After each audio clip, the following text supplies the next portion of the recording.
right ventricular function is less understood than the left ventricular function, mainly because of the number of studies are lesser.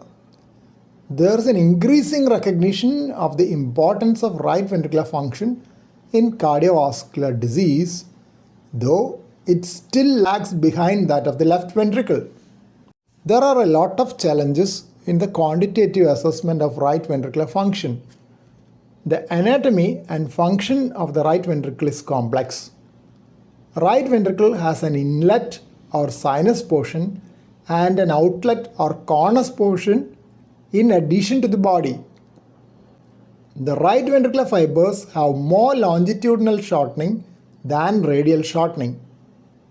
Interactions between the right ventricle and the left ventricle include a shared wall, the interventricular septum, mutually encircling epicardial fibers, and a common pericardial space, which causes restraint on the function of one chamber when the other is enlarged.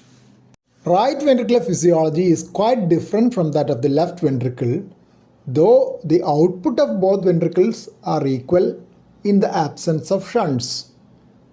The right ventricle normally operates at a much lower pressure, pumping blood into the low resistance pulmonary circuit, so that the external work of the right ventricle is only about 1/4 of the left ventricle.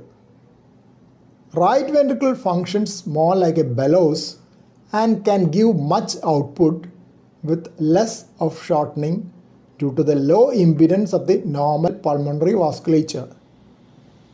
Right ventricle is a very efficient pump with ejection beginning very early during the pressure rise and continuing well beyond the peak right ventricular pressure even as the pressure falls. Assessment of RV function by 3D echo has several advantages in that it is quantitative, can assess the global right ventricular function, can assess both right ventricular inflow and outflow. There are no geometric limitations. It is reproducible and has a close correlation with magnetic resonance imaging. But some of the limitations are the lower availability, image quality, and a steep learning curve.